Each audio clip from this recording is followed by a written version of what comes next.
My name's Ian Kennedy, and welcome to True Wellness. True Wellness is a nutritionally based biological therapy clinic, and that's a mouthful, so we're going to talk about what that actually means. It's real simple, okay? It's nutritionally based. What does that mean? It means that we look at your nutrition, because one of the primary stressors that people are up against today is the lack of good nutrition.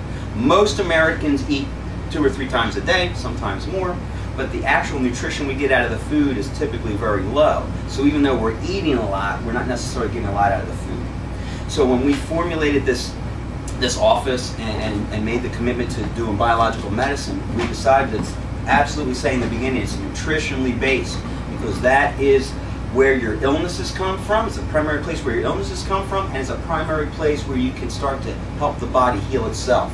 And that place is the end of your fork. So we're nutritionally based biological therapy. Let's talk about that. Biological therapy. We were fortunate, I've been doing this work for a long time, and about 7 years ago we were fortunate enough to get involved with a clinic in Switzerland and start to do some training and go through a program there.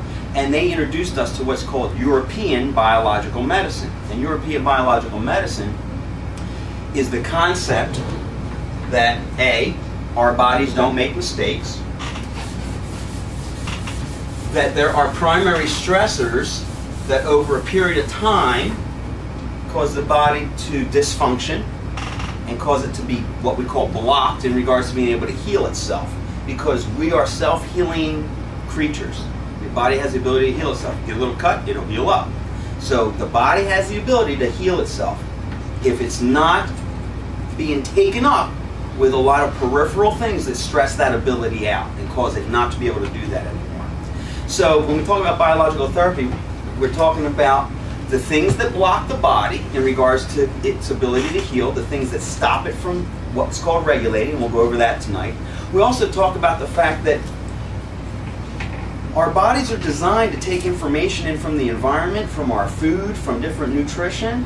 But what the West has done over the last couple of 100 years is distilled things.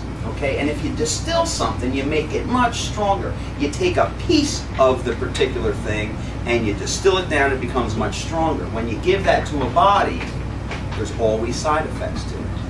Okay, so it's the difference between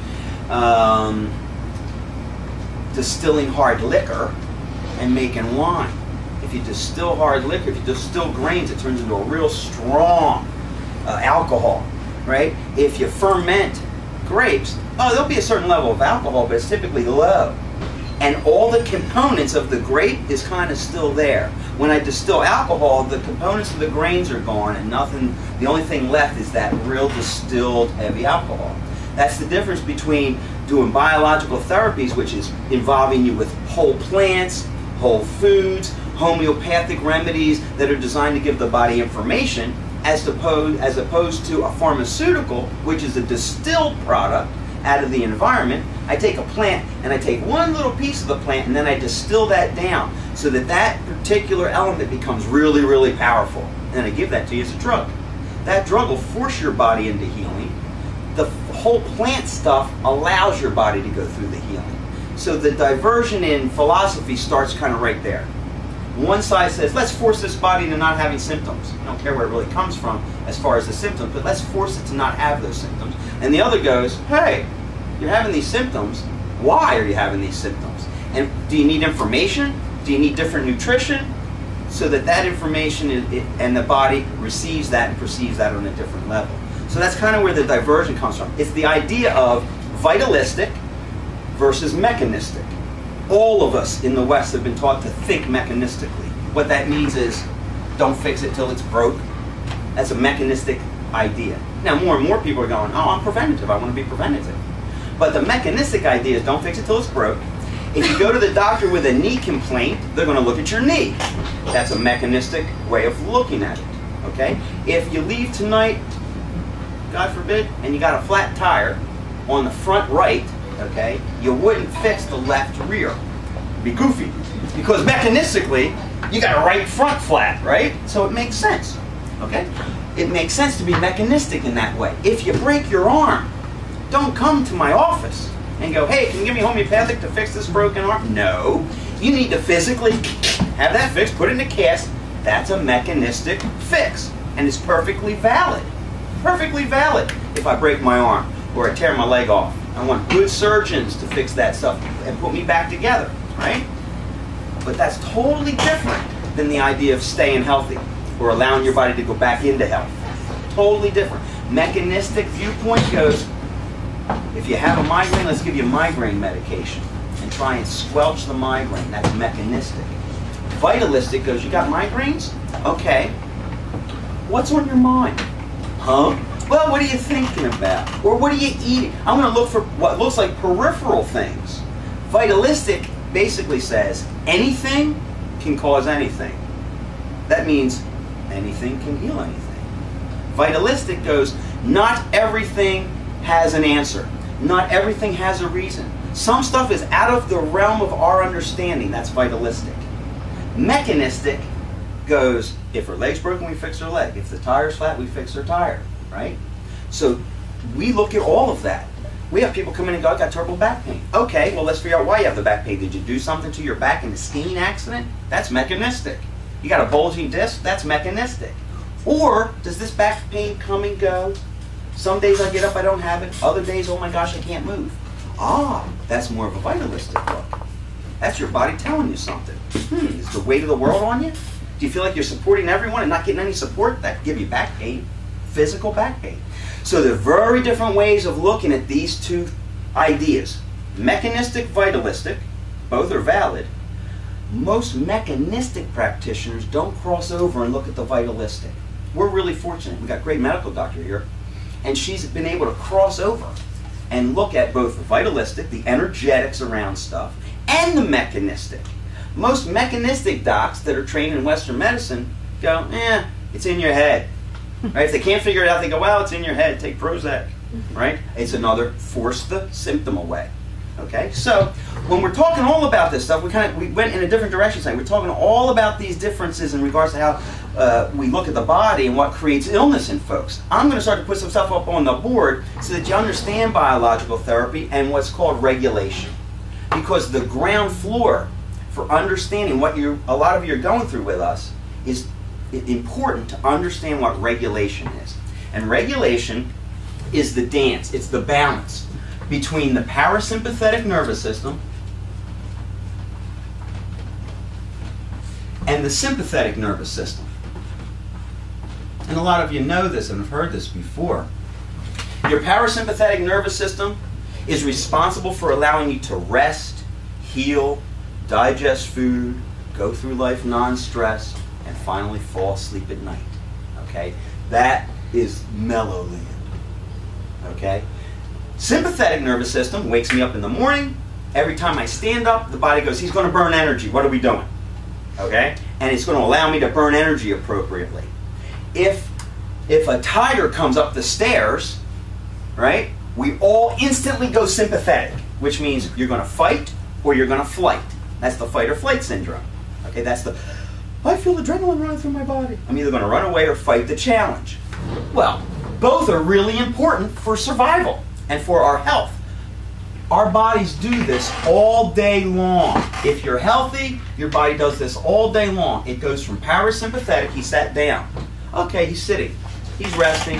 He's going to heal. He's going to digest food. And if he sits there long enough, he's going to fall asleep. Okay? If he stands up, he starts to burn energy, we're going to do something. We're burning energies. Don't do this so much. So all day long, 24/7, we're moving between these two places. It creates an autonomic nervous system. Okay, kind of the guy driving the bus. You don't have to think about breathing or digesting your food or healing a little cut. It's all done automatically, right? So we dance between this all day long. That's called regulation. And if you can do this, if you have good regulation, then you have good compensation.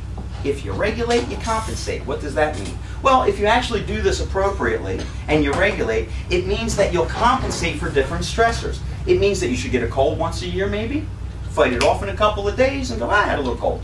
Get a flu once in a while, find that you can fight it off in 4 or 5 days, and I'm okay. When people come in and they say, I get a cold once in a while, I haven't had the flu in about 3 years, but I fought it off a couple years ago. Oh, they regulate. It means the body has a stressor and it responds. Okay? So that's regulation. Being able to move between resting and healing and burning energy. If we regulate, we compensate. Now, what they discovered is that this regulation is a part of a few things that start to change in the body prior to getting sick with any kind of illness. Before any of us feel symptoms, this changes. And the temperature on your skin changes prior to getting sick. And it can stay changed for a very long time. There's 2 tests that we do. Everybody that becomes a client goes through what's called a heart rate variability test. It's a real simple test. Put a strap around your chest, you lay down for a couple of minutes, the computer looks to see how well do you rest. Then you stand up for a few minutes and the computer sees how well do you burn energy. And do you actually go between these two? Do you regulate pretty good? And if the machine says, oh, you regulate pretty good, we go, oh, that's exciting. She regulates, which means she'll heal, and it can be easy to help somebody feel better. Okay? If they don't regulate well, it can be a little longer journey. But at least that test gives us a kind of a ground floor to go, this is where the person's at. Okay? So regulation is the nervous system's ability to go from resting and healing and burning energy appropriately. If you regulate, you can compensate. What are the things? There's things that have been discovered that cause dysfunction in regulation. I'll do this differently. There are things that they have discovered that are the primary stressors that affect this happening in the body. Okay? And the first one is a combination of things, of course. I lump them all together. This is the ground floor for health and for illness. Dehydration, food problems, both food allergies and food sensitivities, and bad nutrition. I lump that all in there with food. Okay, because a lot of folks go, I eat great. And then we find out they're eating McDonald's 3 times a week. That's not eating great. That's eating a lot, but it's not eating great. Okay? So, dehydration, food, and allergy. This is the ground floor that starts to affect this process. Why? Well, it's simple. Dehydration. All of us should be 70 to 85% water. You're somewhere between 70 and 80% water, your whole body. Okay? Your brains, all of our brains, for our entire life, no matter what the body has to do, will always be 90% water. It'll drain every other organ. It'll make your liver dry as a bone. It'll keep your brain 90% water. Okay? So most people are chronically dehydrated. Most folks are dehydrated. They don't drink enough water. And the water that they are drinking may have chlorine in it, which is a drying agent, so you don't want to drink tap water. Okay? Foods, we talked about that a little bit. Most of us have food allergies. Food allergies are caused by lots of different things, but most people find that they've got hidden food allergies when they work with us. And we take people through a process to eliminate that. And then we put allergies down here, primarily related to the foods, but oftentimes folks feel like they come in and they go, oh, I deal with seasonal allergies. I've got this thing going on. Oh, August is terrible for me, or oh, here comes the fall, I'm going to get... That is just an indication that the body doesn't have the ability to do this right and deal with what looks like allergies. So the first thing we look at is, are you hydrated? How much water do you drink? Here's an easy rule of thumb. Take your weight, cut it in half, and that's how many ounces of water you should drink a day. Oh dear. You want to make it easier? Ready? Let's make it easier, because that gets scary, right? I'm not drinking 75 gallons of water. Let's make it easier. Ready? 2 liters a day. What? Liters? Hold on, don't liter me up. Okay, ready? 2 of the tall, thin bottles. There's one.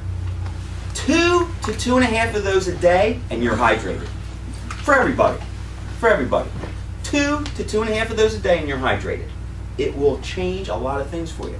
I always tell people, if they're going to do this, do it slow. If you're not used to drinking water, don't drink 2 of those liters a day and think you're going to feel good. Slowly sip it in, over the day. If you're migraine sufferers, if you're headache sufferers of any kind, sip water all day long, watch them go away. You can't guzzle it, you got to sip it all day long, watch your headache slowly go away. Okay, it's a great headache remedy. Sipping water, not guzzling it. It's a good one. So, this is a primary ground floor for the beginning of illness. Because what we're talking about tonight is, we'll talk about how we help you get healthy. But what we're really talking about tonight is, why do we get sick? What we're talking about tonight is, why do we all get sick? Because here's the crazy thing.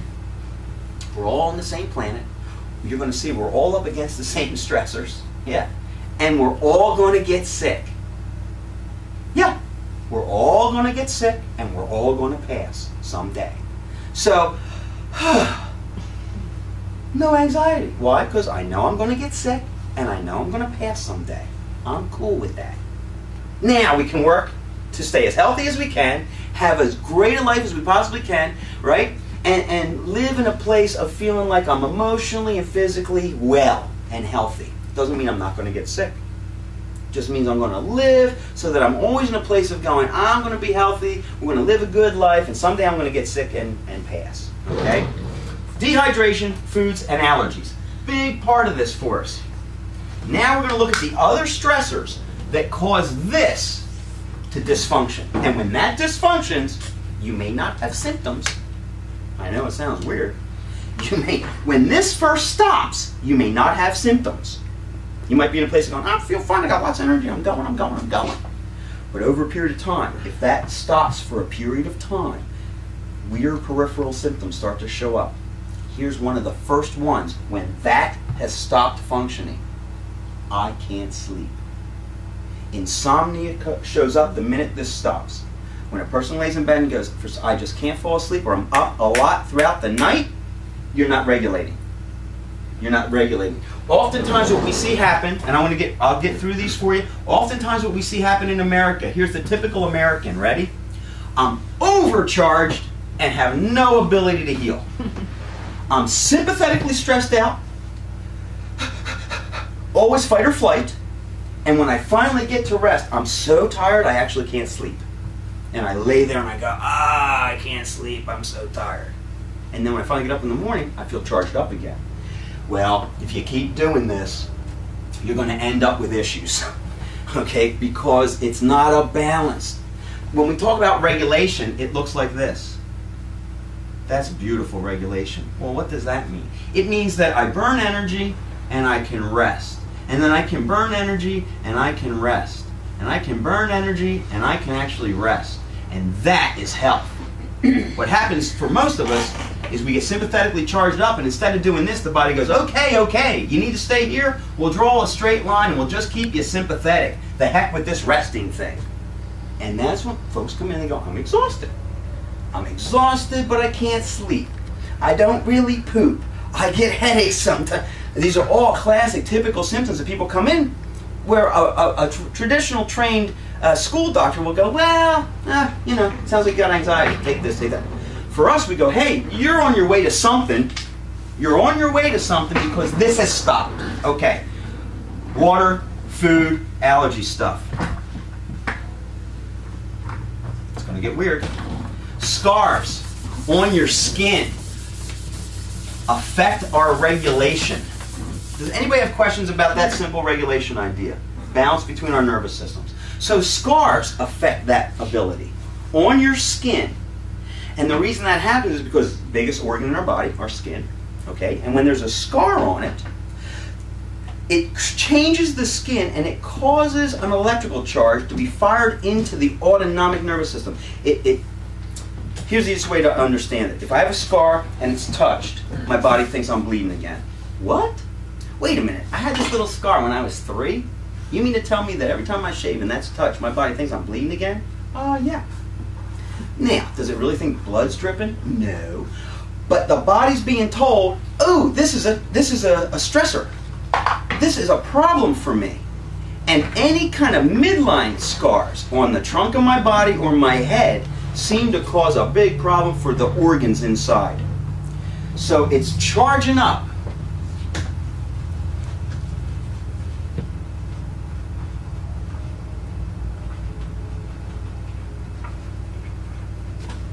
There, get it back up here. Regulation. Okay, I've got a scar. It's constantly telling the sympathetic nervous system that I have a wound. So there's very simple therapies that we do to stop that, to stop the scars from constantly telling the body that it has a wound. The other issue with scars is that they tend to make the body redirect the meridians of our system. So on the outside of your skin are 14 lines. These lines run down your back and down the front of your body and down your arms and down your legs. They supply energy to the organs of your body, not nutrition, but energy. And there's a particular flow through a human body that's appropriate for every human body. They have machines now that can test this. This is acupuncture stuff, right? Chinese medicine. 5,000 years ago, the Chinese said, hey, you've got these lines of energy running through your body. For 3,900 years, we didn't believe that. Lately, in Western medicine, we went, oh my God, there's these lines of energy that run through the body. Okay. And they've been able to test that. So when you have a scar, ladies especially, if they C-section you, it's a huge problem for the meridians because they run through the trunk of my body. And when you C-section them, it's like asking the traffic to go through a detour. Instead of letting the cars come down 309, we go, no, no, we're putting a block up here. Now you got to go down cow path, and everything gets blocked up, and it takes you longer to go home. Same thing with your body. When the meridians are cut, the energy goes, whoa, there's a problem here, I have to detour. How do I get to where I need to go? I'm confused. How do I get to where I need to go? And they can't get there very often. Not with all the energy that they have. So now the body's a little stressed over every scar that I have on my body. And none of us get out without scars. The good thing is, it's one of the easiest things to fix in the office. Scars are pretty easy for us. Dr. Denise does a great job with scars. Chemicals. Chemicals from the environment, most of us pollute ourselves with chemicals. So, I'll just start with this. Ladies, don't spray perfume on your thyroid. It sucks that right up, and all those chemicals are a terrible thing for your body. Don't spray it on your wrist. It goes right into your system. If you have to wear cologne, spray it in the air and walk through it. I'm not crazy about that, but that's the way to do it. Don't spray it on your throat. You're asking for thyroid issues because your thyroid's right there, and your skin's only 7 layers thick. And your skin's very absorbent. Anything you put on your skin is absorbed right into your body. That's why I tell people all the time. If you're not willing to roll it on your tongue, don't put it on your skin. Oh, go home and throw all your stuff out. Yeah. If you're not willing to put it on your tongue, don't put it on your skin, and you won't absorb it. So chemicals are a huge problem. Makeup, chemicals from the environment, people living in places where they spray for insects. You know, all of that. You get all of that. We're in a big habit and have been for a long time of we open the door and we kick our shoes off. We're like a little Japanese house. Nobody wears shoes in our house. Why? Well, it helps keep the house clean. Okay, it's a good habit that way. But guess what? If I'm cruising around all day and I'm picking up chemicals and all kinds of stuff, and then I track through my house and I'm on the carpet, and then I lay down with my kids and I'm playing around and rolling around, oh, and now I've got chemicals. I'm being exposed to chemicals because I brought them into the house. So for us, we got a little spot. We kick our shoes off and we go into the house and everybody's in bare feet or stocking feet. Okay? So there's a lot you can do to take control of your own environment and your own health. One of the things we talk about all the time here is that we won't help you we won't make you healthy. I can't cure anything. We don't cure anything. We don't diagnose anything. We don't treat anything here. Okay? So if you get better here, it's a coincidence. Okay? I used to have to say that a lot when I didn't have Dr. Denise here. Now I got a medical doctor. I can say, well, the medical doctor can treat you because she can legally treat you, but I can't. But the point is this. What we want to do is give you guys more control over your own health by giving you information to go, hey, if you don't have to deal with chemicals and you're aware that that's a problem, I don't want to tox my body out, then you start to avoid them. Okay? If you say to yourself, all right, you know what, I'm not drinking enough water, I'm going to start drinking water, but he said tap water has chlorine in it, that's a chemical, I'm only going to drink spring water. Ah, brilliant. So you start to take control of just things that you can take control of. I mean, I know Kel wears makeup, but all the makeup she wears is natural. No chemicals in it. So she's trying to take control of that and still be socially acceptable. Because a lot of the things we do are what we call social cures, right? People take Prozac for a social cure. It's to shut the husband up. Yeah. Most doctors give medicine as a social cure. I'll give you a great example. I've got lots of people that come in with autistic children, and we were able to help autistic children in a lot of ways. I had an interview with parents and an autistic child, and they said, here's the medications he's on. There were 7 of them. I said, okay, he's on these 7 meds. And they said, every time we go to the doctor, we tell him what he's doing, and he gives us a different medication. I said, do you know why they're doing that? And he said, well, they're trying to help him. I said, well, actually, they're trying to shut you up. Huh? I said, look, you come into the doctors and you complain that the last drug didn't do anything to this kid and he's driving me nuts. They're medicating the child to shut you up. The minute you shut up, they'll stop medicating him. And they went, oh, that's too hard to think about. My brain's going to explode. I haven't seen him since. That's okay. But at least I was able to go, hey, they're trying to quiet you with the meds. They're not thinking about this kid. Because as soon as mom and dad go, yeah, he's been good for a week, the doc's going to go, oh my God, I got the right med. We're done with them. That is not that's a social cure. That's a social cure. People do it, but it's not letting that body, that person actually heal up. Okay? So, our big stressors that affect regulation, dehydration, and as we get older, that's harder to stay on top of. As you get older, you're going to want less water. Fight it. Fight it. Force yourself to drink. When you think you're hungry, drink a glass of water, wait 15 minutes, and if you're still hungry, have a meal. But I'll guarantee you something. You find that you're hungry, you drink a glass of good, clean water, wait 15 minutes, you go, oh, I was just thirsty, I wasn't hungry. Yeah, because your brain's spaces for water and hunger start to blend as you get older, and old people go, I'm hungry, I'm hungry, I'm hungry. You want some water? I don't drink water. I hate water. Water makes me nauseous. You're so dehydrated that water's going to bother you as I dribble it back into you. So keep drinking, sip it through the day, and you'll never run into that at 90 years old. Okay, a couple more. We're getting there. This is the one everyone's here to hear about. I know y'all. Metals are a huge problem on the autonomic nervous system. Remember, each one of these combine together to cause this process to freeze up. When that process freezes up, or you're blocked, what we call being blocked, when that freezes up and you're blocked, then your body is in a place of going, I'm just going to do this as long as I can, I'm not going to regulate, and someday I'll just stop. When the body's blocked, there's no healing going on. There's no actual healing, resting, digesting, burning energy going on. Most medications force the body into being blocked. Because if I can block this, that means you don't feel this, your symptoms will go away. And as long as you take my drug, or several drugs, because most people when they start taking drugs, pharmaceutical drugs, end up on 5. That's your typical. 5 medications once you start doing meds. Intervention after intervention after intervention after intervention after one more intervention. So most people are on 5 meds. Okay? So when that happens, it blocks the regulation. It's no longer looking at the stressors. It's just saying, don't have this symptom. As long as you take the med, a lot of times you won't have the symptom. What we find is most people come in and go, I've been on a medication for 5 years or 10 years or 20 years and I want off. Why? I don't want to take a medication anymore. Okay. I always find that interesting because the person may not have symptoms. And they go, yeah, I'm cool as long as I take the med. And yet they still go, I want off the medication. It's interesting to me because I think there's something innate in human beings that go, the distilled stuff doesn't really work for me. Don't distill it and force me to feel a certain way. I swear, over a period of time, people go, I just can't take, I don't want the drug anymore. I've not had people come back in and go, oh, I'm taking this organic, all-natural food supplement, and I just don't feel like I want it anymore. Okay, okay, it's weird. It's weird. Okay, and we always bounce people on and off of those things because your body gets used to it.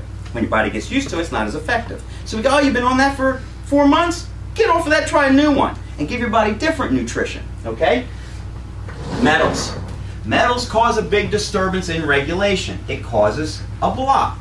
A lot of medications have a lot of metals in them because they know it causes the system to be blocked. Where do we get metals from? Our environment. They came out with the report again, and they stated it again. Just this week I heard it on the radio. Pennsylvania's number 3 in the country for mercury in the air. For a heavy metal in the air, we're number 3 in the country. Yeah. Behind Kentucky and Ohio. I don't know why. Kentucky's in there. Kentucky number 1. Ohio, Pennsylvania. Heavy metal in the air. Okay, so we're breathing it. If you have amalgam fillings, that's the silver ones in your teeth, it's leaking all the time, and your body's constantly up against that. It will absolutely cause neurological blocking.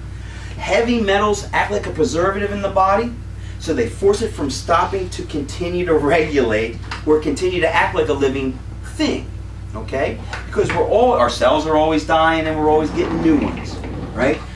Nothing is stagnant in your system, nothing. Because the minute something becomes stagnant in your system, you're sick, okay? There's not a doctor in the world that would go, oh my gosh, your gallbladder's completely rotten, not working anymore, but we're going to leave it in you. No one would do that. No one would do that. But they do it with other things. They do it with your teeth all the time. Every root canal tooth is a dead tooth. It's dead in your body, but they're going to leave it in you. The body rejects that idea. Because, hey, I'm a living thing, and I can't have anything that's dead inside me. Anything that's dead inside you, typically, you'll poop it out or you'll throw it up. Okay? So, metals cause all kinds of neurological problems. Anybody that walks in and says, I'm foggy-brained, I can't concentrate, I don't remember names, I can't think anymore, that is just a load of metal in your system to the point where it affects our nervous system and affects our brain. Because metals are a neurotoxin. It's not an unknown. There's so much information on this, it's overwhelming. Metals are a toxin to the nervous system and specifically to the brain. They've done experiments where they take an amalgam filling, they put it in a goat, okay, amalgam filling in a goat. 4 hours later, they kill the goat. And well, it's okay. Put amalgam filling in, 4 hours later, kill the goat. Dissect the goat. You ready? 4 hours. They found metal in the adrenal glands, the kidneys, and his brain. Really? In 4 hours? And then we kill the goat and it's in their adrenals, their kidneys, and their brain. I mean, it's wild. Then they did the same thing with a monkey. Amalgam filling in the monkey. 4 hours, kill the monkey. Guess where it was? Brain, adrenals, kidneys. Yeah. It permeates right through the body right away. Right away. Just goes right through our system. So a lot of us are up against these heavy metal loads that are very hard to diagnose in Western medicine. They don't look at the stressors that really causes, and yet there's all these peripheral symptoms that they can't quite put their finger on what's causing that. Rashes, thinning hair, can't concentrate, digestive sluggishness. I'm constipated, my bowels don't work, or I'm constantly feeling bloated like I don't digest. It's probably a metal load, among other stressors, but it's a big one. So we look at what am I eating, how am I drinking, and by the way, every soda you drink, every cup of coffee you drink, anything that's not water that you drink, including your juices, your body does not recognize as hydrating you, and typically, most of them dehydrate you a little bit. Every cup of coffee is going to take out twice as much water out of your system. It might give you false energy for a while, but they've actually proven that there's more energy for the body in a glass of water than there is in a cup of coffee. One of the things we tell our people all the time, get up in the morning, drink a glass of water or drink a bottle of water first thing. It should help you poop and it'll actually give you energy. Drink water first thing in the morning because we dehydrate all night long. How? We're sleeping, we're breathing with our mouths open, and you're dehydrating yourself for 7 to 8 hours. Get up and drink water right away. Start hydrating your body, your bowels will turn on, okay? Because your bowels don't work without water. They do not work without water. Okay, I think this is the last one, I'm not sure. Food, scars, chemicals, metals, immune challenges. I like this one. It's not the last one, but it's the one that everyone thinks makes us sick. Bacteria, virus, fungus, mold. Immune challenges. If you grabbed a bunch of people and you said, what makes us all sick? Most people would go, viruses make us sick. Bacteria makes us sick. Molds make, a lot of people today would go, molds make us sick. Fungus makes us sick. Personally, this is my personal philosophy, I don't think those things make you sick. I think what makes us sick when it comes to bacteria, virus, fungus, and mold is the overgrowth of those things. Because all of us right now have strep in our mouths. Yeah. All of us have, yeah, you got strep in your mouth like no one's business. Everybody's got coli in their system, E. coli, right? Ooh, that kills people. Well, you better have some in your bowels. We have all of those things. We have lots of mold in us. We've got lots of fungus in us too. But they don't make us sick until they become pathogenic. What does that mean? Well, they turn from an animal that doesn't make us sick to a little animal that does make us sick. Well, why does that happen? How does that happen? It happens because of the environment they live in. They respond to the environment they live in. So as long as the environment is a certain condition, I can have bacteria, virus, fungus, and mold, and it's healthy for me. It's healthy for me. Remember something. We all have more bacteria in us than we have cells of our body.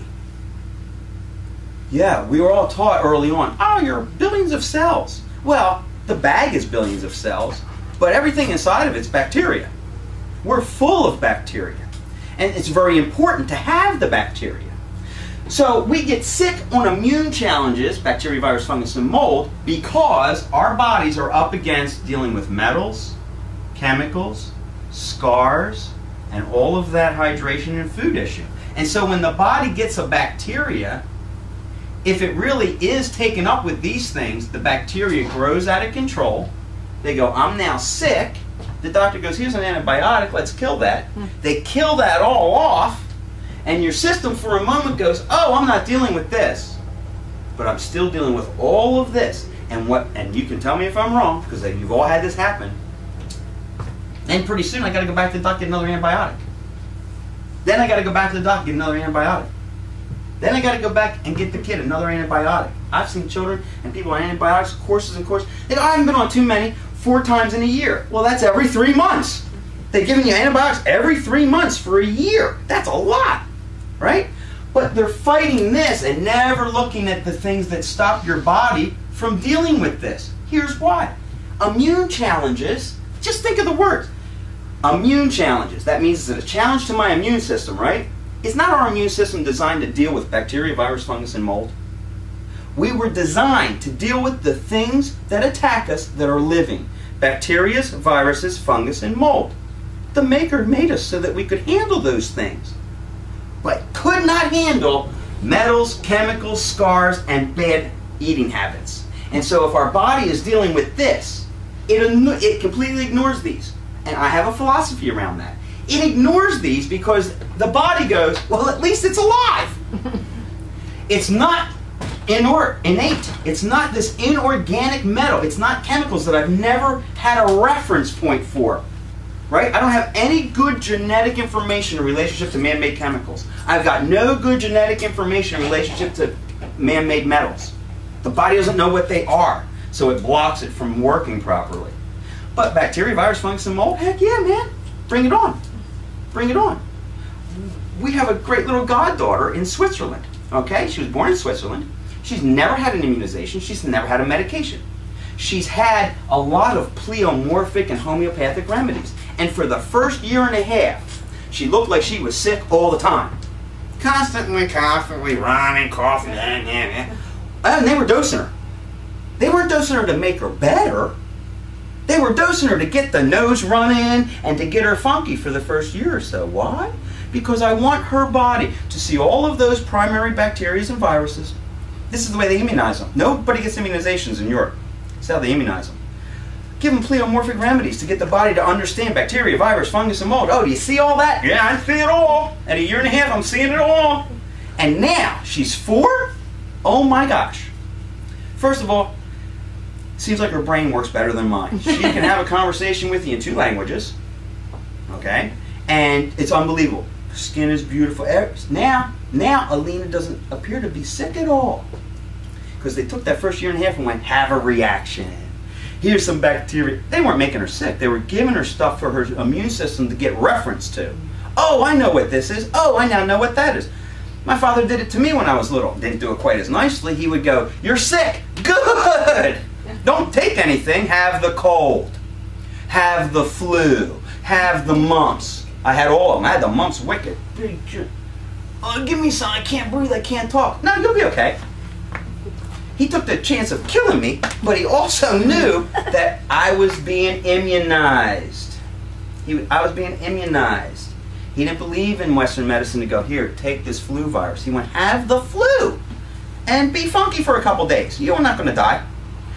They did the same thing with Alina, and you can really see the difference between the kids that I deal with here in America and this amazing little child who will eat anything at all, will eat anything, take anything, no aversions to foods, eats all kinds of stuff I won't eat. So it's immune challenge are the last thing you need to worry about. Your bacteria, virus, fungus, and mold is not what's going to make you sick. It's not the thing going to kill you. Okay? Here we go. The last and final stressor that affects our regulation. And I always put it at the top because it has the biggest impact. EMO. Emotional stress. Or, the truth is, how we think moment to moment. Okay? There's a great book by a doctor named Dr. Carolyn Leaf. She wrote a book called Who Switched Off My Brain? And she talks about the fact that somewhere between 80 and 90% of all illnesses first start in your thought life. Huh? What we think affects our physiology. What we think affects our physiology. Now, a lot of folks will go, that's crazy. I can prove it to you in a second. We've got at least one man in the room, but that's okay. That's good. But I can prove it to you in a second. Ready? Have you ever woken up from a dream that you're falling off a cliff and you're sweating and you're panting and you're freaking out in bed? Has that ever happened? Have you ever woken up going, holy mackerel, I was falling off a building? Has that ever happened to you? Okay, some of you had that experience. Have you ever had the experience of a wonderful, amazing experience and you woke up and went, oh my God, I was by myself? That was a dream? Wow. Huh? Okay. We've just proven that what you think affects your physiology. Because that dream supposedly wasn't real, but your body went, woohoo. Or your body went, freaking out, I'm falling. You went through a physiological experience. You were sweaty, you were panicky, you were breathing hard when you woke up. So your body thought, that was happening to me. Okay, well if that's the case, then every thought you have, that little guy talking in the back of your head going, you're not good enough to talk to a group of people. That is the guy that will eventually help make us sick. What we think affects our health. The only tool I have is a hammer. Everything's a nail. If I'm a surgeon, then everyone needs surgery. Okay? It's what we're taught. It's how we function. It's okay. It just is what it is. We're fortunate in going, let's jump way back from people and look at the primary stressors, get some information from them, and now figure out, is it emotional stress combined with a bacterial problem that she's had for a long time, combined with a metal load that might be in there, combined with some chemicals that she might be using, combined with some scars she had when she was little, dealing with the crappy food that the planet has right now and the poor nutrition. Is it some of these things causing the migraine? That's how we look at it. Most docs go, you got a migraine? Here's your script. Take another stressor, a medication, a chemical, and stick it in the pot. Oh, that medication, that chemical may squelch the symptom, but it's another big stressor in the pot. So what we do is we look to punch holes in your pot. And we look to drain each one of these things out if it's appropriate and find out who is the bad guy for this particular individual. Because what we've discovered, not we, for the last 40 years, what they've discovered, especially in Europe, is that everybody on the planet deals with these. Nobody gets away from them. And they all combine in different ways. And the final outcome of the illness is usually based on how I think. This one is most likely the determining factor in relationship to what these turn into. And we call that the constitution of the person, the individual. So I have to deal with all of these. And mine turn into, this is the word I'm looking for. They told me I had in school all the time, you know. I'm autistic. There you go. Mine turns into autism. I like autism even better. Mine turns into autism. Kelly's turns into irritable bowel syndrome, IBS.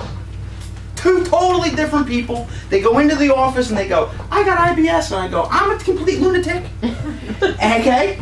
And a good practitioner will go, okay, you're all up against the same things. Which ones are causing you to be a lunatic and which ones are causing her belly not to work?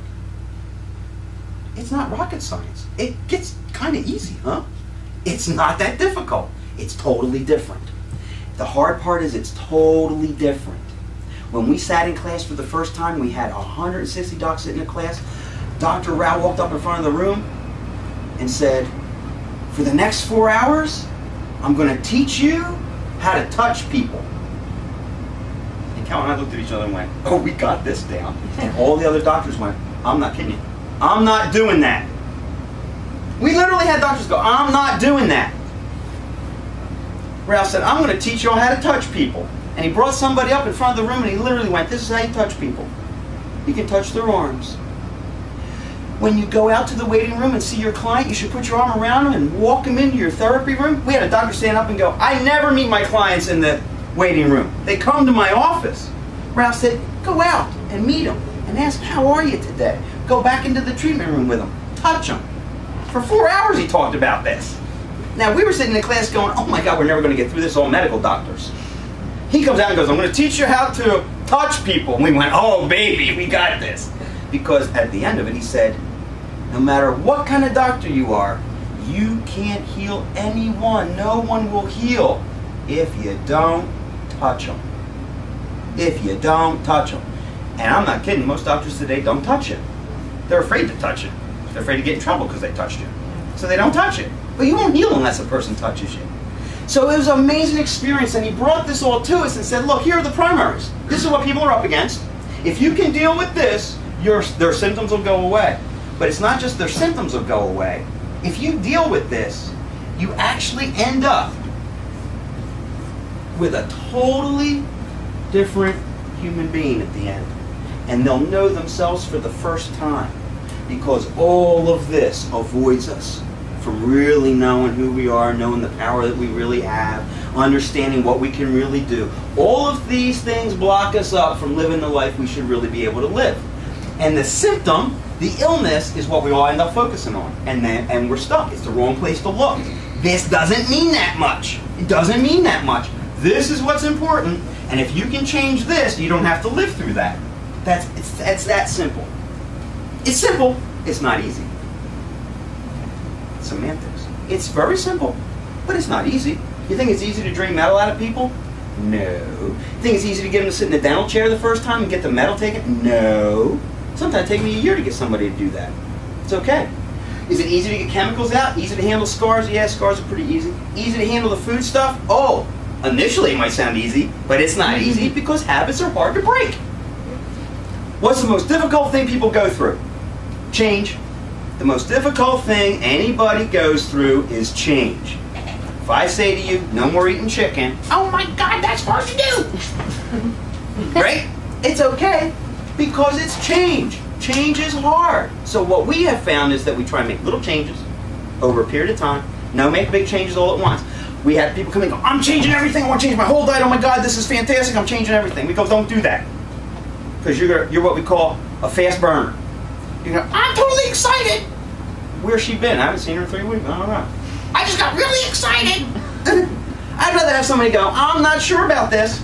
I'll come see you, let's do a body scan, but I'm a little, Oh yeah, wonderful. Slow and steady, and then that person goes, oh my God, I've made in a year, I made 12 changes in my diet in a year. Yeah, 1 a month for a year. Suddenly you've changed 12 things. You've changed a huge way that you eat. Oh my gosh, you've changed a huge way that you thought. A huge way. You've changed how you think about things. Fantastic. So, there's lots of different techniques that we do to deal with those stressors. They're not as important as understanding what the stressors are. We help people with their diet, getting the metal load and the chemical load out of their system.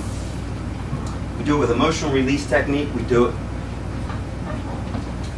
10 to 15 minutes? Yeah. That's what you're giving me? Yeah. Thank you very much.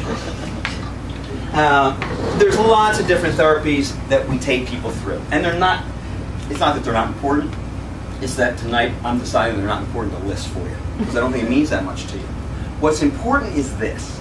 If you understand the philosophy, if you understand how we look at the body, how the body actually functions, if you understand the difference between vitalistic and mechanistic, both are important. Vitalistic in this country is ignored. Vitalistic is the idea of energy flows through your body, what you think affects our physiology, not everything has an answer, relationships affect your health, okay? All of those things are vitalistic. So we look at vitalistic and mechanistic, We look at your nutritional aspect. We do something called a body scan. Everything that we do, almost everything that we do in relationship to therapies are based on what's called muscle response testing. And muscle response testing is a simple way to access the autonomic nervous system, that regulation part, turning on and turning off, burning energy, not burning energy. And if we can access that in a person that's regulating a little bit, because that disappears if you don't regulate, but if you regulate, we can do muscle testing, and muscle testing allows the body to dictate the therapies that it needs. It allows the organs to dictate which one is the most stressed. It dictates whether we should do emotional work or get metal out of your system or handle your scars first. It literally dictates our path. And what's interesting about it is that your illness and your health did not do this. From health to illness and from illness to health is not a straight line, but we think of it that way. Can I take a pill to make me feel better? I was sick this day, I want to be better that day. That is a straight line idea. It's very mechanistic. If it's broken, I will fix it, and then once it's fixed, it won't be broken. That's mechanistic. It's not how our health works. It's how a broken arm works, but it's not how your health works. Your health works like this. You were healthy. And then you dealt with the planet. And you went, I'm young and I'm healthy and I'm vibrant and I'm energetic and oh my gosh, I'm 30 and I'm feeling a little low energy. And now I end up with a flu. Okay, I got some Epstein-Barr virus stuff I'm dealing with in college or whatever. Okay, and now I'm working and I'm getting toxed out with some metals. And my gut's not working so well. And all through my life, and then finally I go, hey doc, I think I'm sick. Well, the trip back from illness to health in Western medicine mind is, I'll give you this pill and we'll take you right back here. For biological medicine, we go, don't force the body to do that. She started here at 0. She's 42. It took her 42 years to get here.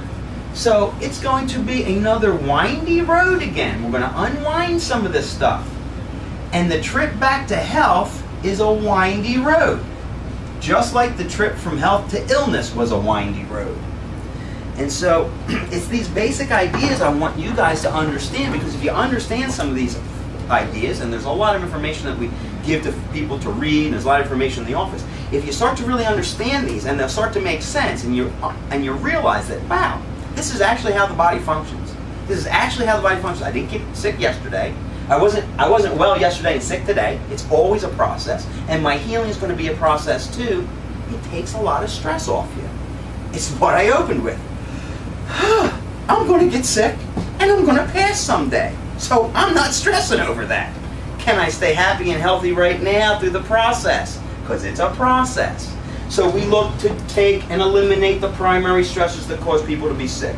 If we do that appropriately, the body has the ability to start to heal itself. And it'll go back into homeostasis. It'll go back into regulation. It'll go back into balance, and the person goes, I'm not just symptom-free. I feel different. I feel like I'm a different person. I think differently. I got different information now.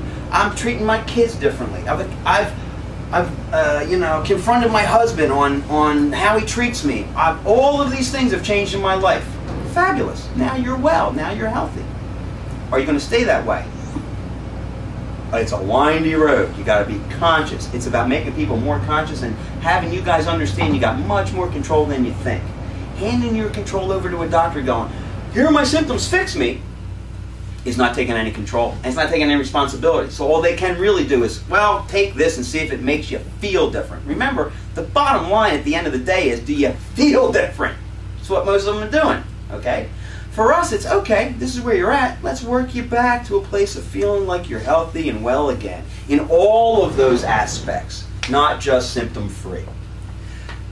Any questions? Any questions? Come on, nobody got good questions for me? Go ahead. I do. What? Can you just explain allergy elimination just in a snippet? Because Okay. You take every client through that, so I just want to make sure they understand. Every single client goes through allergy elimination. If you remember. And the muscle test, too. A lot of people don't know. That was down here.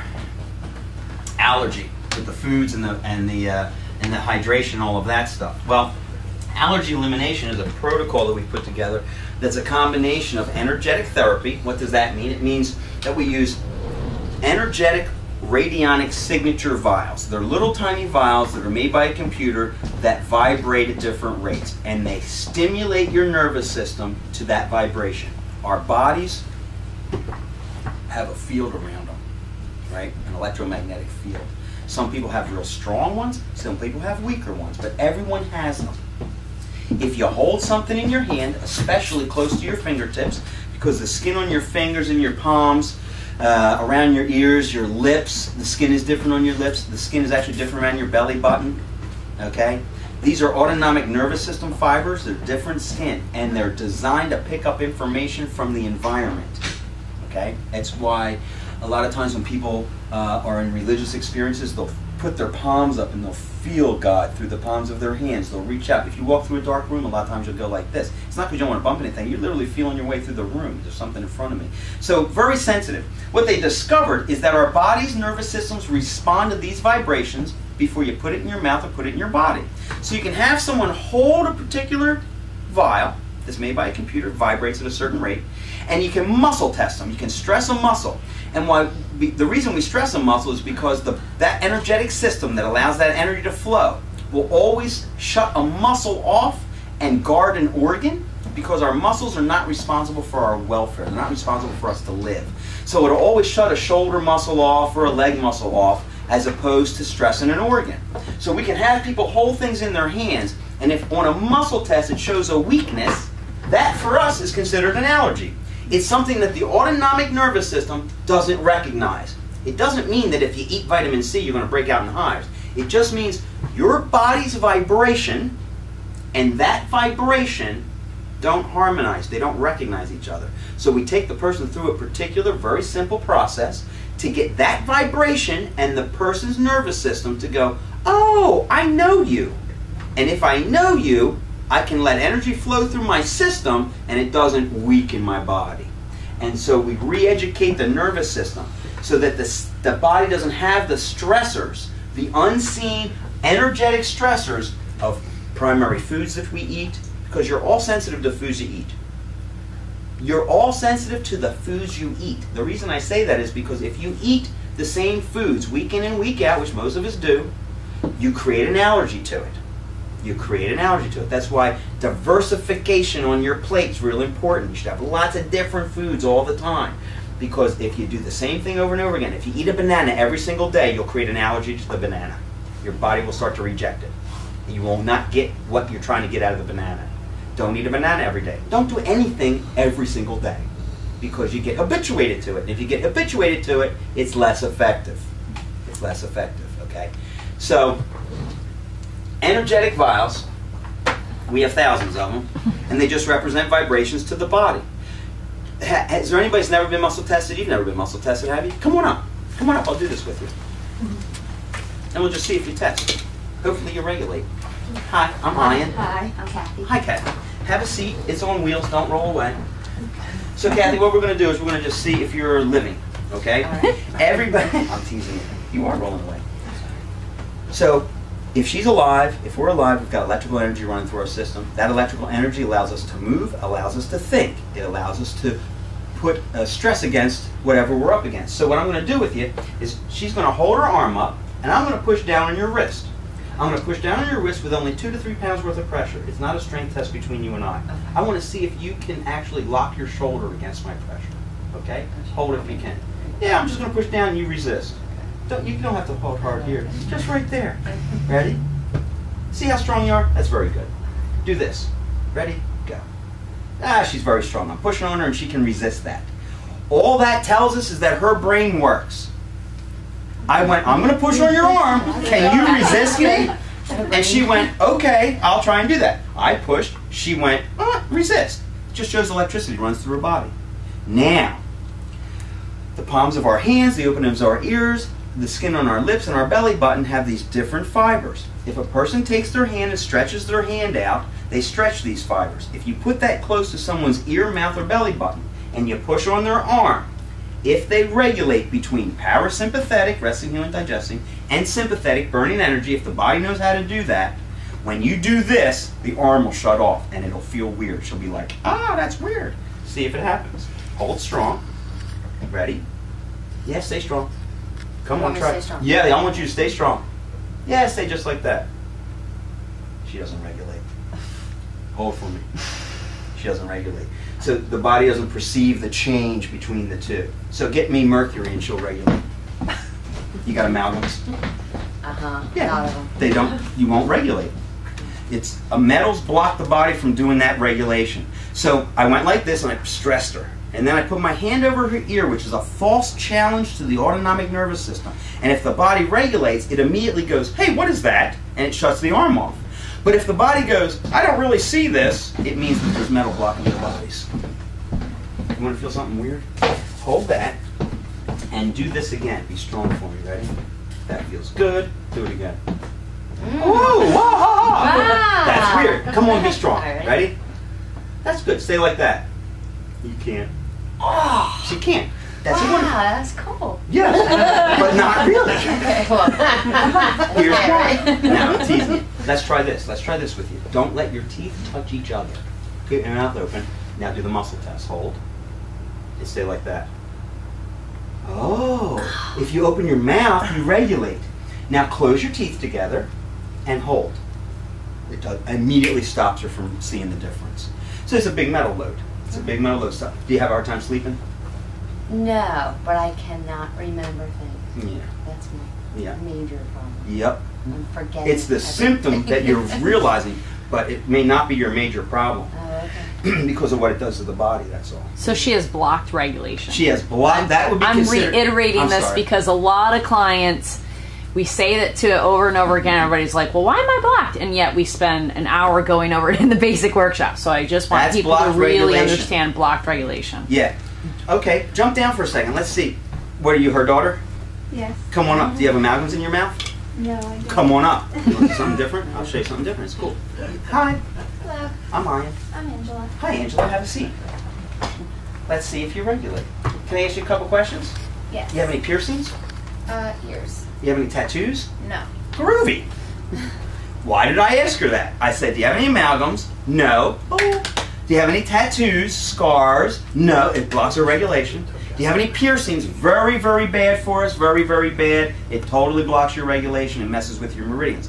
So I'm good for 3. She might do this. Ear piercings, for whatever reason. Usually doesn't bother you. These, not up here, the tragus, but correct. Here. You don't want to pierce this stuff. You don't want to pierce this thing. This is okay. Nose? No. And definitely not your tongue or your belly button.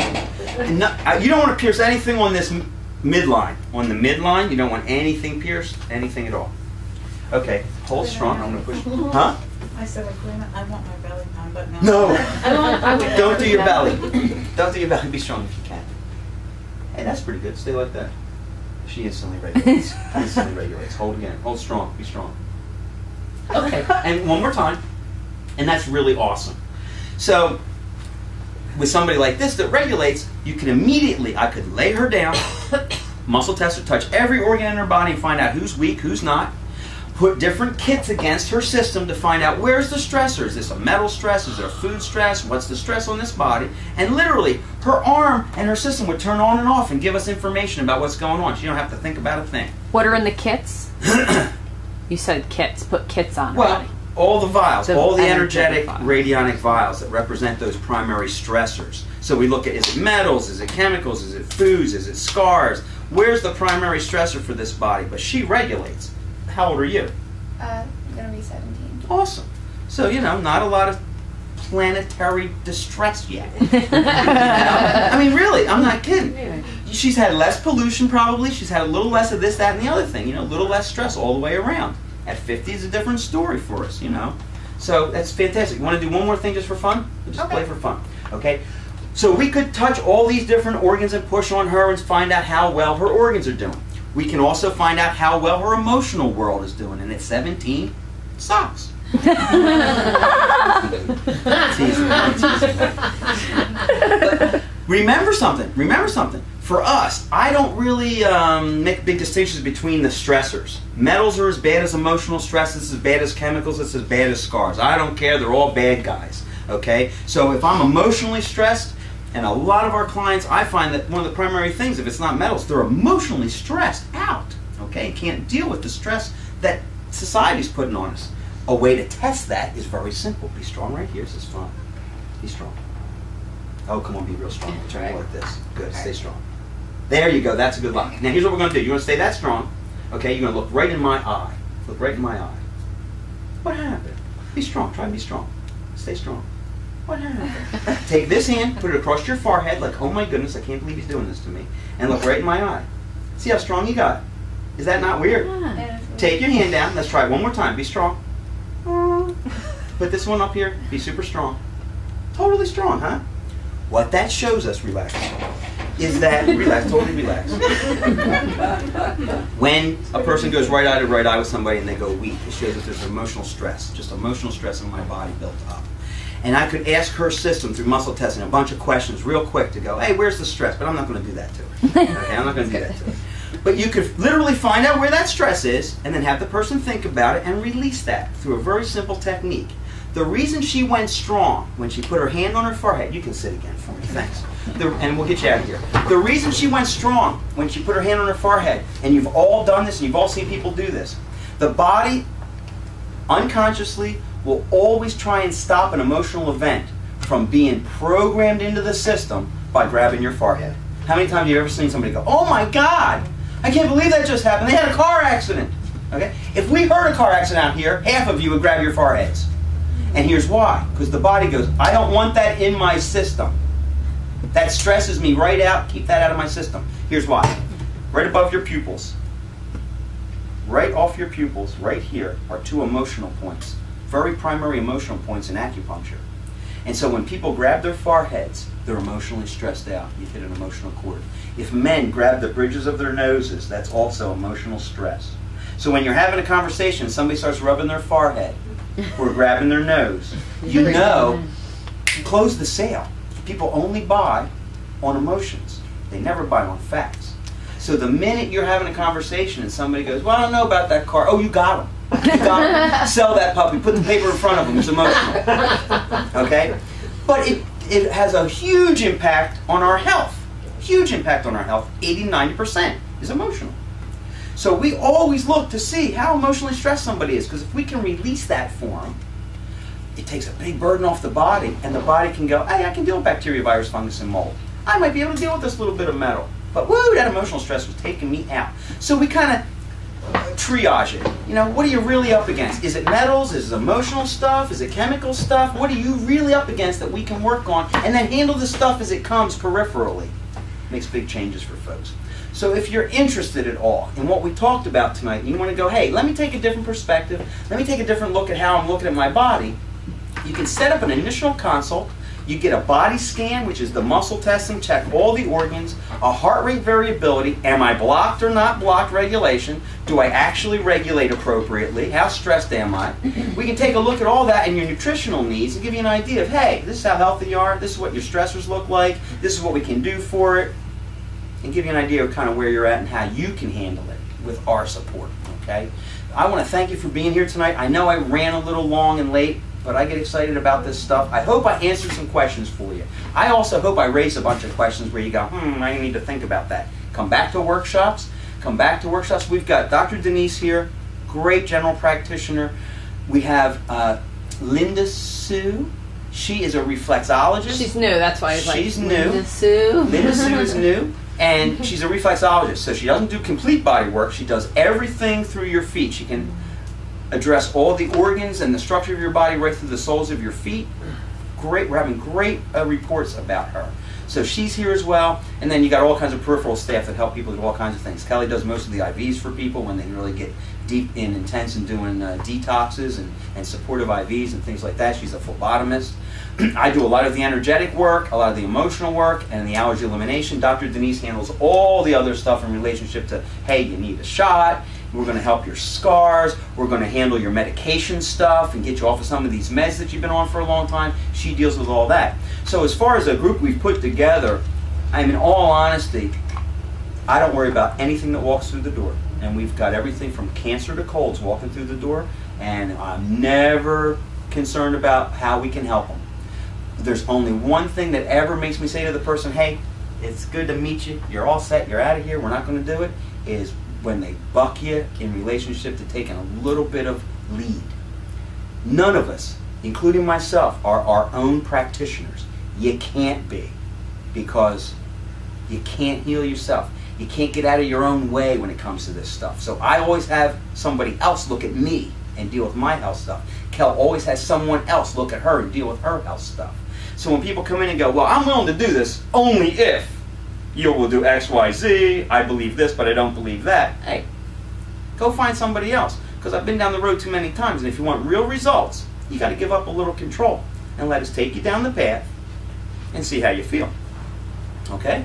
So if you're interested in doing that, talk to Kel. You can sign up. You go through the body scan. You go through the heart rate variability, get an idea where you're at and what you need to do.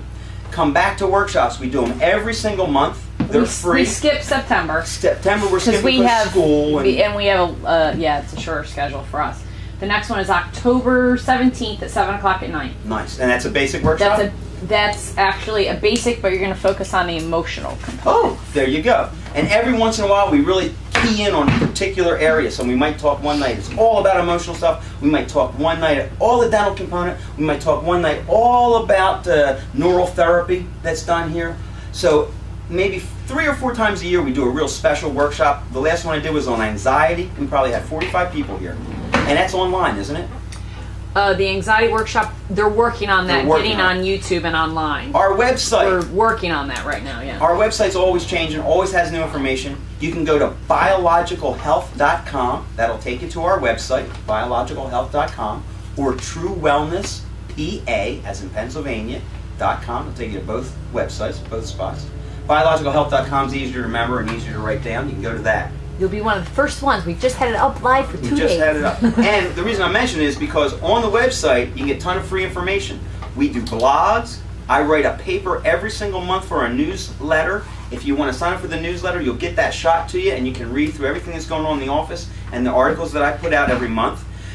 You can also now, on the website, I don't know how you do this, but you can hit all the YouTube stuff, and all of my basics and a lot of our different workshops are on YouTube. So you can go click, let's listen to that. Dr. Denise did one on women's issues. That's on YouTube. Yeah. You can click that and watch her talk about women's issues, hormone replacement stuff, all of that. So there's a ton of info, and you just got to click on it and link up to the page, and you can get that stuff. Okay? I want to thank you all for being here tonight. I know it went long. Come back soon. Thanks so much. Have a good night. Drive safe.